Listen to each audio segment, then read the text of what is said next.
I've been very privileged and lucky to be born into a family business environment.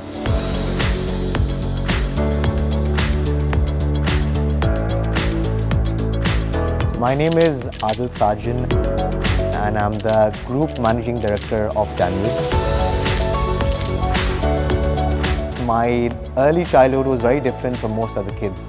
I still remember my dad built the foundation of family business into me from a very young age. In the summer holidays in Dubai, June, July, August, every year from the age of 13, I would be interning and doing some kind of jobs in our company.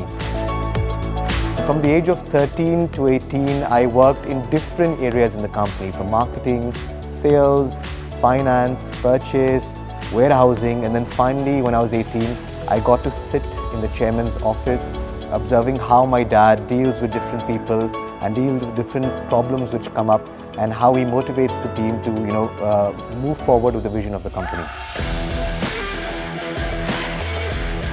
And it was at the age of 19 when I got my first real responsibility. We had just started our retail concept. It was called Danube Buildmart back then. And he's like, look, I want to start a Chandelier Division. So, why don't you take $1 million, go to China and start this division for me. During the summers, I went for my first buying trip in China, having no idea what buying means, having no idea what a chandelier should look like or what designs are. But I started doing a lot of research and trying to use common sense to figure out how I'm going to be using this $1 million, how many SKUs I should be buying and what kind of products I should bring.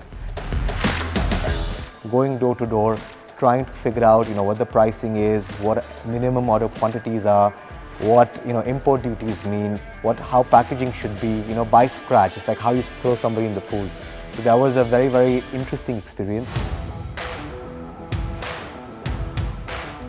By the time I graduated, I was 21, and I remember that my friends were then just starting to intern. But I had a good 6 to 7 year head start because my foundation of business was set. And I had two clear options in front of me at that point. One was we already had our successful building material division.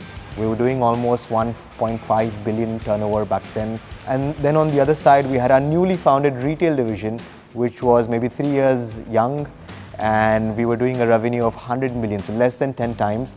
But the worst part was at that time, we were losing about 10 million a year on it. So I just thought from a value creation point of view, there was a challenge in the company, and if I was able to solve that challenge, then that could be a big cash cow for the company for the years to come. And that's why I took, at that point, the difficult route. I started understanding every single small detail about the business. I'm a finance guy, I love numbers, and the first thing you need to do is you need to analyze your balance sheet, your P&L, your statements, and then you go down to the floor and try to make some sense of it. I remember 2012 was when I had taken the helm, and by 2014 we had grown the business from 100 to 128 million. But my father wasn't happy. He's like, you've only grown by 28%, it's a startup, you should be doing much more. But the good news was, where we were losing 10 million a year, by 2014 we broke even.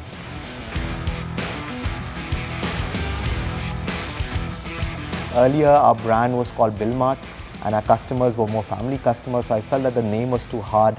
So we renamed our brand as Danube Home in 2015 beginning. And we also then transformed our product offering. Initially we were only offering sanitary and tiles and electrical, but I saw a gap in the market where I wanted to be a complete one-stop solution for not only home improvement, but also home furnishing. So with that vision and with that thought process in mind, we created a brand called Danube Home.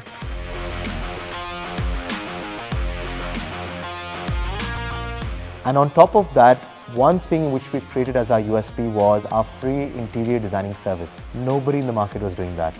And the reason we did that was because we truly believed that our pricing which we offered was affordable.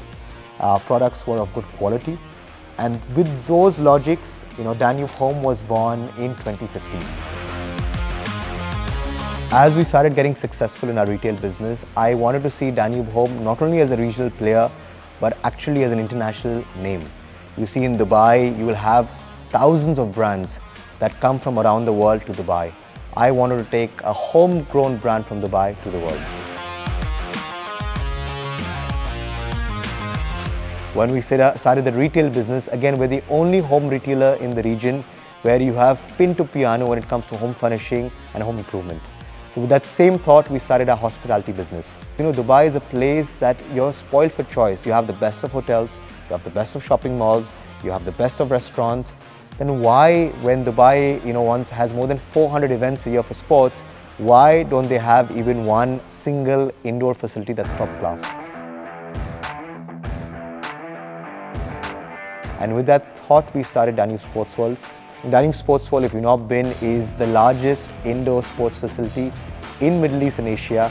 And it's a great place. And the reason why we did it was because it was a perfect avenue to connect to the community. So, besides my business life, I've also been blessed with a fantastic family. I have been the only child. Of course, my father was very pivotal in creating my foundation for business.